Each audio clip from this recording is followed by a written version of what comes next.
Come driving rain or winds that churn, I shall return by blade alone, armed, if barefoot, to my home.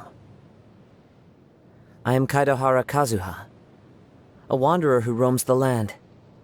Since we are both travelers, let us journey together for a time.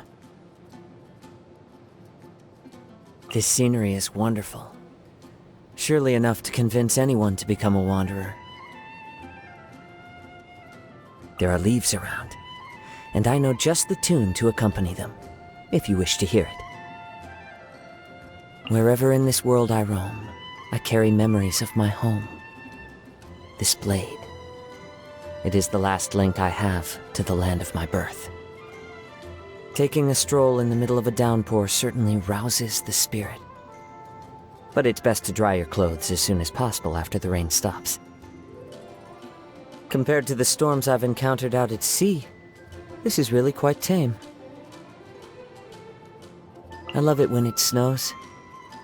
The world falls completely silent, and I can sleep undisturbed. Clear weather all around brightens the heart. The bird song at daybreak is nature's gift to us. Let us go. Our journey begins anew. The midday sun has a way of making one yearn for a moment of sleep. Let's say we find ourselves a place to rest. I gaze up at the moon and lend my ear to the gentle breeze, with wine in my cup and peace in my heart. Have a wonderful evening. The wind has ceased. The world is silent, so now is the best time to rest well. See you tomorrow. In truth, not every night out at sea is filled with wind and waves.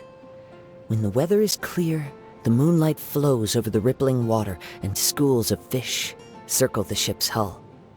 At moments like that, when I look out into the distance from the prow, I feel like this journey is worth it.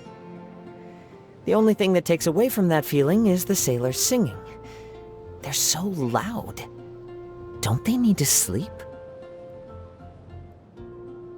The Kaedehara clan was once a famed samurai clan.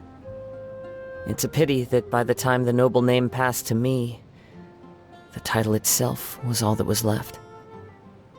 But it is enough for me. A samurai has no need of a lavish life. We find all that we need in wine, song, and the blade in our hands. What say you join me out at sea someday when the weather's fine? I like frank people, because we can freely speak our minds to one another. There is no need to hide anything that you wish to say. I hear the voices of all things in nature, and that includes yours. As I see it, a vision is the proof of one's strength, not the source of it. It symbolizes the mortal desire to always keep moving forward. But in this endeavor, we samurai place our faith in our blades alone. Ah, you'd like to learn the art of the sword. Let me see. All right. Here, take this. It's a bamboo blade I just made. With these, we can practice sparring without having to worry about getting injured. On this mountain path where the red leaves lifeless lie, my heart calls for a companion, echoing the deer's cry.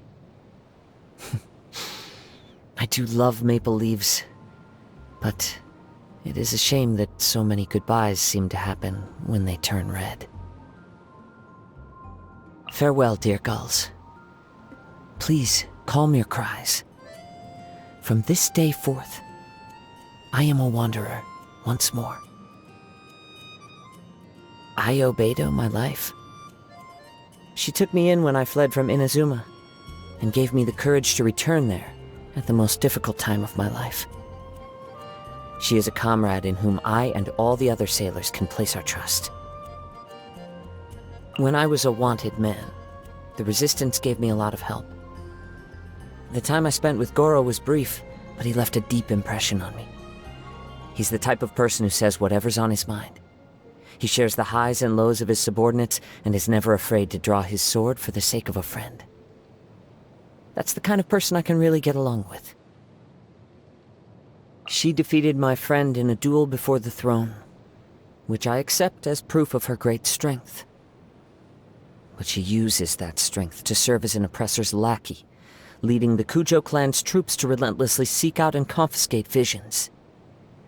This I cannot forgive.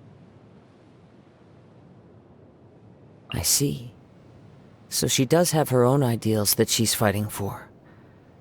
But I have to wonder, can the Kujo family flourish as they did before, once this storm has passed? I've asked myself this question many times since leaving Inazuma. Do I simply resent the Raiden Shogun because of what happened in that duel? Because of the lethal stroke she dealt my dear friend? I've thought about this a good long time, and I believe the answer is no.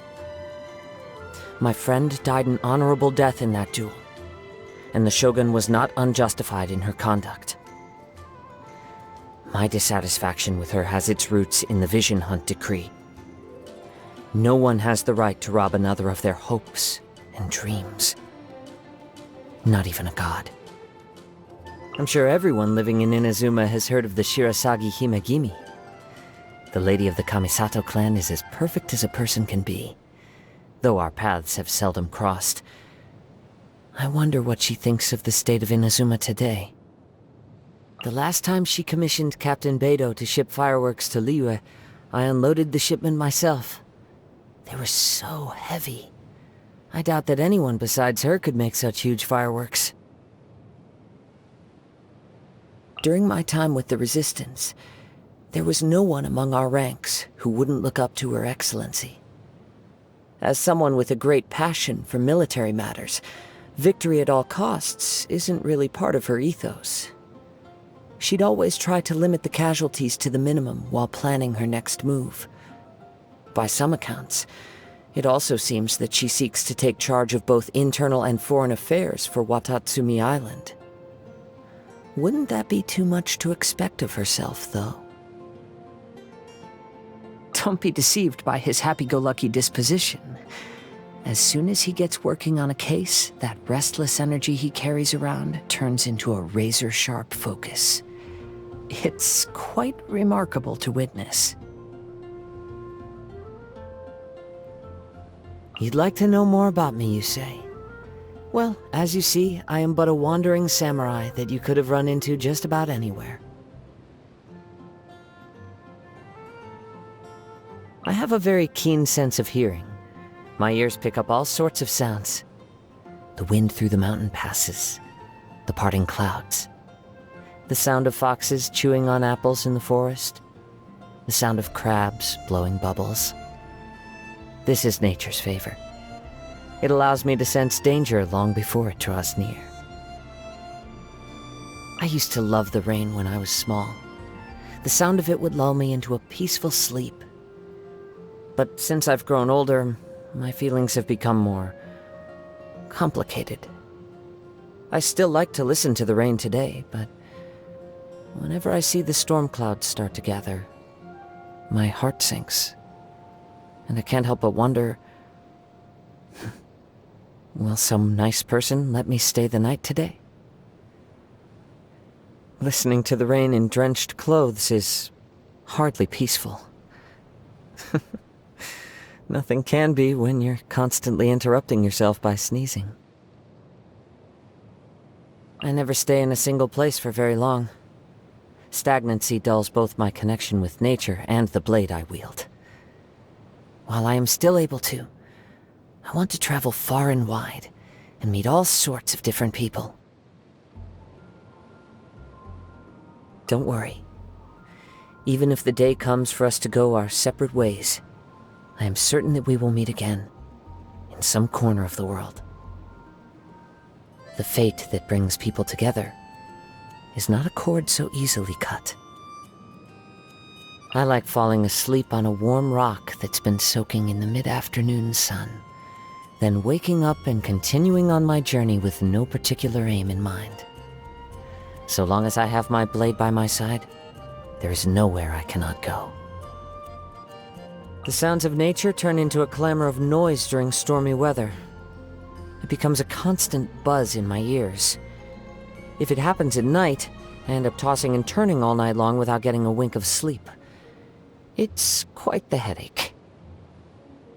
The most easily obtainable food source when you're out at sea is, of course, fish. So it goes without saying that a seafaring adventurer must give careful consideration to how to cook a tasty fish-based meal. If the chance arises, I'd like you to try some of my cooking.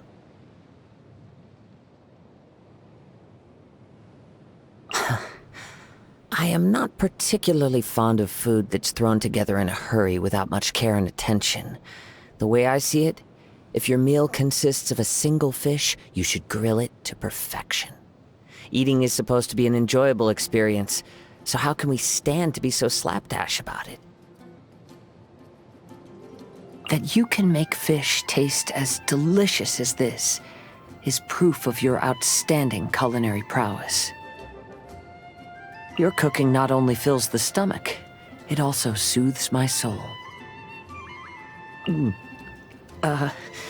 Perhaps you should get some rest? A weary mind is a recipe for flavorless food. I heard it was your birthday, so I wrote a haiku for you. Unfortunately, I'm not the most talented in this area, and after trying for several evenings, I was still only able to come up with the first 2 lines. I guess I'll just share what I've got so far then. Sun and moon rejoice. Birds of dawn sing songs anew. Wait, don't say a word. I think the final line is coming to me. Yes. How about far from home with you? Anyway, happy birthday. Let's go and get you some cake, shall we? My blade grows keener. The sound of snow as it lands on the ground is so faint as to be practically non-existent. But now my senses are sharper than ever, and I believe I should be able to discern it. The waves rise high out in the open seas. I too must reach new heights of strength. As one travels the world, sorrows and frustrations are bound to journey with you. But I find that I've grown since meeting you, both in martial arts and in strength of character. I am confident that I will be more at ease in life from this point forth.